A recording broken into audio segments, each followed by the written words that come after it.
space story. Number 1074, 4 minutes 30 seconds, coming in 3, 2, 1.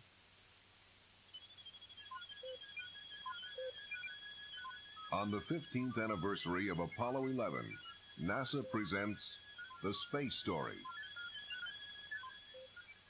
May 25th, 1961. I believe that this nation should commit itself to achieving the goal before this decade is out of landing a man on the moon and returning him safely to the Earth. Seconds and counting. Astronauts report it feels good. T-minus 25 seconds. 20 seconds and counting. T-minus 15 seconds. Guidance is internal. 12, 11, 10, 9. Ignition sequence starts. 6, 5, 4, 3, 2, 1, 0. All engine running. Liftoff. We have a liftoff. 8 years later, on July 16, 1969, Apollo 11 was hurled into space from NASA's Kennedy Space Center, carrying a crew of 3, astronauts Neil Armstrong, Buzz Aldrin, and Michael Collins. The great voyage to the moon was underway. Roger, 11, we'll pass that on, and it certainly looks like you're well on your way now. Houston, Tranquility Base here. The Eagle has landed. Roger, Tranquility. We copy you on the ground. You got a bunch of guys about to turn blue. We're breathing again. Thanks a lot. On July 20th, people from around the world watched as Apollo 11 Commander Neil Armstrong took that historic first step onto the lunar surface. One small step for man. One giant leap for mankind.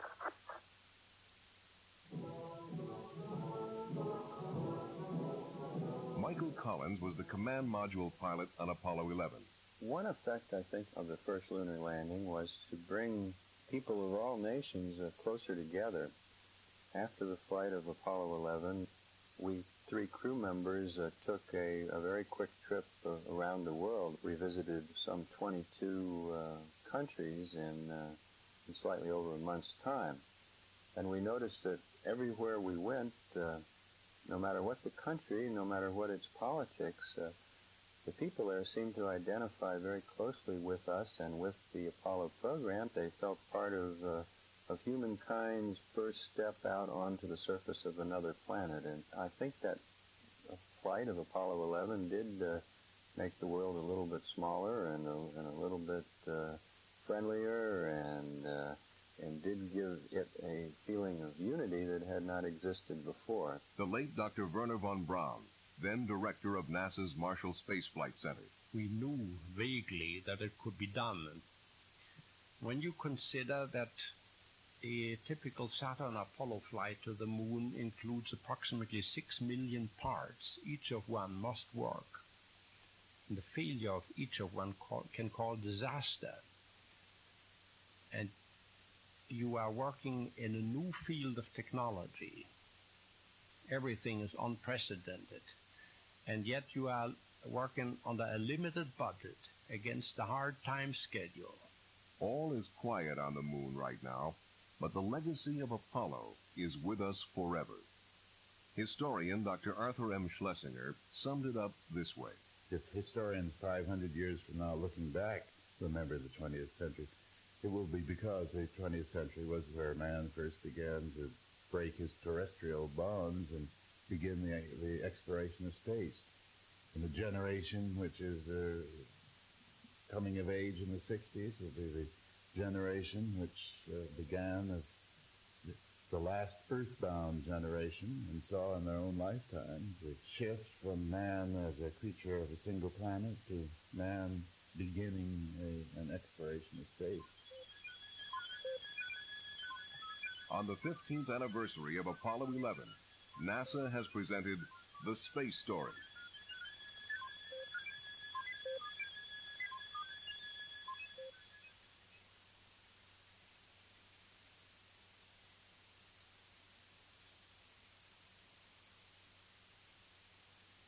NASA Special Report number 236. 14 minutes, 30 seconds, coming in 3, 2, 1. This is Apollo Saturn Launch Control. We passed the 6-minute mark in our countdown for Apollo 11. Now 5 minutes, 52 seconds. The date, July 1969. The scene, NASA's Kennedy Space Center, Florida. It was July 16th. The morning was hot and clear. Poised on the launch pad, 36 stories of rocket and spacecraft, the most powerful machine ever devised by man, about to begin the first leg of a 500,000-mile round trip to the surface of the moon. Launch Director Rocco Petrone now gives a go for 5 minutes, 20 seconds.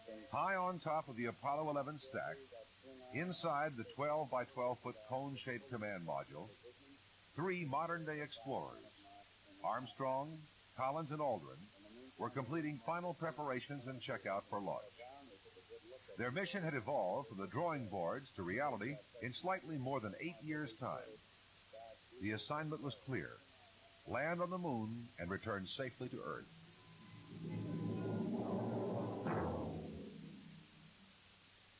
NASA, the National Aeronautics and Space Administration, presents a special 15th anniversary report. The flights of Apollo 11, Eagle and Columbia revisited. Begins to build up. We're now hitting the 4-minute mark. 4 minutes and counting. We are go for Apollo 11. We'll go on. On that significant day in July, as the world watched and waited for the now familiar sights and sounds of ignition then liftoff, it was not difficult to find one's mind wandering back to similar days of major milestones in man's brief space history. Events which charted the course for Apollo 11 and beyond. It was May 5th, 1961, when this country took its first tentative step into space for man. Astronaut Alan Shepard was at the controls. 2, 1, 0. Liftoff. All right, liftoff, and the clock has started. Yes, sir. Reading you loud and clear. This is Freedom 7. The fuel is go. The clock had started for man in space. Later in that same month, May 25th to be exact, a national goal was set forth. I believe that this nation should commit itself to achieving the goal before this decade is out of landing a man on the moon and returning him safely to the Earth. In succeeding years, this goal was to be reinforced by a second president. Fourth, we must assure our preeminence in the peaceful exploration of outer space, focusing on an expedition to the moon in this decade. And broadened by a third. As we explore the reaches of space, let us go to the new worlds together. Not as new worlds to be conquered, but as a new adventure to be shared. From this time. All still go at this time. Neil Armstrong reported back when he received the... In all, a total of 20 manned flights preceded this first moon landing attempt, each adding in a step-by-step manner the knowledge and experience required for actual lunar missions. Pioneering the Mercury Era, Gus Grissom followed an astronaut Shepard's suborbital path. Soon would come Earth orbit. Godspeed, John Glenn. 6, 5, 4, 3, 2, 1, 0. Roger, the clock is operating. We're underway. Loud and clear. Roger, we're... Carpenter, Girard, and Gordon Cooper followed John Glenn into orbit, with Cooper closing out Project Mercury with a new space duration record, 34 hours and 20 minutes inside his Faith 7 capsule. It was now known for a fact that man could indeed survive and operate effectively in the hostile environment of space. Meanwhile, the newest manned flight program was Gemini. All completed. Roger, all complete. There goes the pitch. All right, Roger, pitch. You're on your way, Molly Brown. Yeah, ma'am. Gemini was the bridge between Mercury and Apollo. It was in Gemini that man would work in space and maneuver his craft to rendezvous with another. Gemini 7 and 6, would you continue with the description of your station keeping? Right now, 6 is about 10 feet above it to the left of 7. We're just flying nose to nose, approximately 15 feet apart. And later, Doc. Okay, Gemini 8, it looks good here from the ground. We're showing cone rigid. Everything looks good from the docking. Okay, we're going to cycle our stop arm switch now. Roger. Flight, we are down. And he's really a smoothie. Oh, Roger. Hey, congratulations. This is real good. It was in Gemini that man walked in space. Let me take a close-up picture there. You smeared up my windshield, you dirty dog. Yeah. You see how it's all smeared up there? Yeah. It looks like there's a coat. Gemini astronauts remained aloft as long as 14 days in their small craft. And it was in Gemini that pilots helped steer their vehicle through re-entry. As the 10th and final Gemini mission successfully splashed down in the Atlantic, the three-man Apollo program rolled into high gear, only to be halted by the accident on Launch Pad 34. This tragedy, which claimed the lives of astronauts Grissom, White, and Chaffee, resulted in a renewed dedication on the part of the country's manned space team and a painstaking redesign of the Apollo command module, as well as safety procedures on the launch pad itself. In October 1968, the spacecraft was ready for its manned shakedown flight. Apollo 7, Houston. Ready to copy. Raj, you're looking real good, Wally, coming right down the line. On ring A, and she's really nice control system. Next would come an ambitious stride forward, a voyage to moon orbit for the astronauts of Apollo 8. And from the crew of Apollo 8, we close with good night, good luck, a Merry Christmas, and God bless all of you on the good Earth. Apollo 9 followed. It was an Earth orbital full-dress rehearsal for all components of the Apollo spacecraft, including the four-legged lunar module. Spider, this is Houston. Could you give us high bit rate, please? Roger, Houston. Spider, high bit rate. How do you read it, Houston? I read you 5 square and gumdrop. I'm copying you 5. Bye-bye. Then a second full-dress rehearsal, this time in orbit around the moon itself, where Apollo 10 crew members, inside their four-legged Snoopy, descended to within 10 miles of the lunar surface. Oh, Houston, this is Snoopy. Right, Snoop, go ahead. It's going. We is down among them, Charlie. Roger, I hear you weaving your way up the freeway. Can you give me a post-burn report, over? Yeah, as soon as I get my breath. Transfer is complete. We're on internal power with the launch vehicle at this time. 40 seconds away from the Apollo. With the stage thus set by Mercury, Gemini, and preceding Apollo missions, it was now time to put all the experience, all the hardware, all of the know-how, put it all together and make it work for Apollo 11. From Launch Pad 39A at the John F. Kennedy Space Center, astronauts Armstrong, Collins, and Aldrin were about to make their giant leap toward fulfilling our national goal. This is how it happened. 9. Ignition sequence starts. 6, 5, 4, 3, 2, 1, 0. All engine running. Liftoff. We have a liftoff. 32 minutes past the hour. Liftoff on Apollo 11. Roger, we got a roll program. Tower cleared. Roger, roll.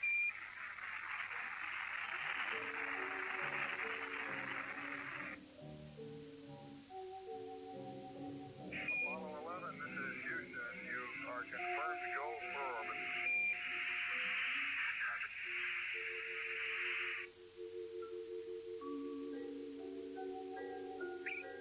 Apollo 11, this is Houston. You are go for TLI, over. Apollo 11, thank you. Roger out.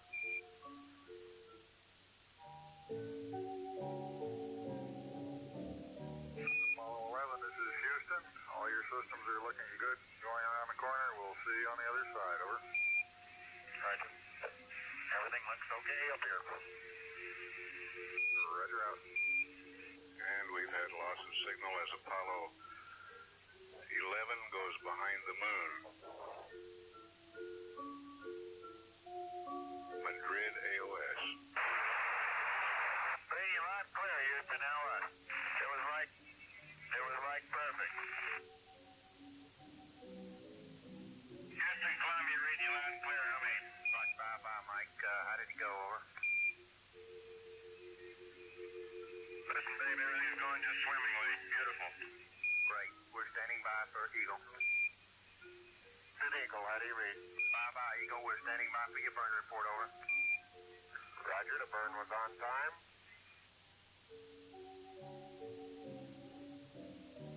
Eagle, Houston, we rig you now. You're a go for PDI, over. Roger, understand.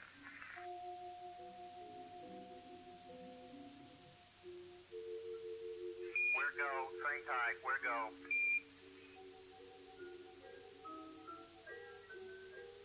Eagle looking great. You're go. Down 2.5. Picking up some dust. 30 feet, 2.5 down. Straight shadow. 4 forward. 4 forward. Drift into the right a little. 20. Down 1/2. 30 seconds forward. Just backlight. Okay, engine stop. ACA at a descent. Mode control, both auto, descent, engine command override off. Engine arm off. 413 is in. We copy you down, Eagle. Listen, Tranquility Base here. The Eagle has landed.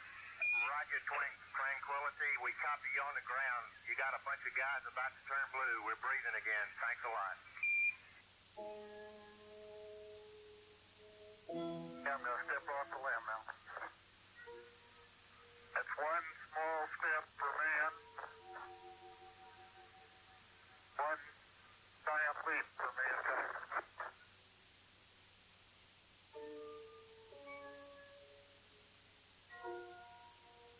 Beautiful view. Isn't that something? Magnificent sight out here. Magnificent desolation.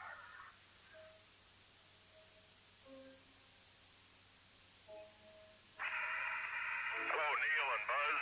For every American, this has to be the proudest day of our lives.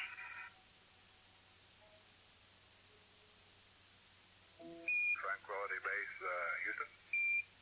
Roger, go ahead. Roger, our guidance recommendation is pings, and you're cleared for takeoff. Roger, understand. We're number 1 on the runway. Yeah, beautiful. 26, 36 feet per second up. Very smooth. Hello, Apollo 11, Houston. How did it go? Over. Let's open up the LRL doors, Charlie. Roger, we got you coming home.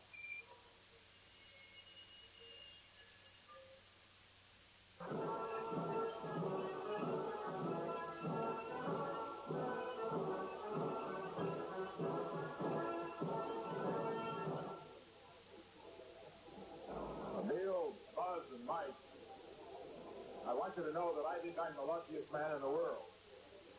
And I say this not only because I have the honor to be President of the United States, but particularly because I have the privilege of speaking for so many and welcoming you back to Earth.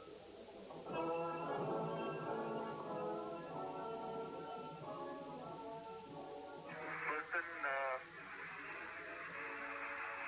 Tranquility Base here. The Eagle has landed. That's one small step for man.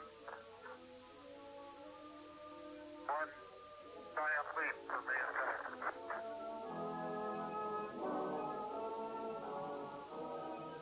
Dear men from the planet Earth, first set foot upon the moon, July 1969, AD.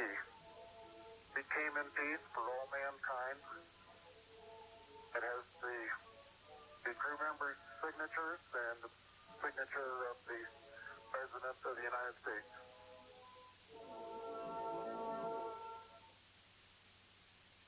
NASA, the National Aeronautics and Space Administration, has presented a special 15th anniversary report.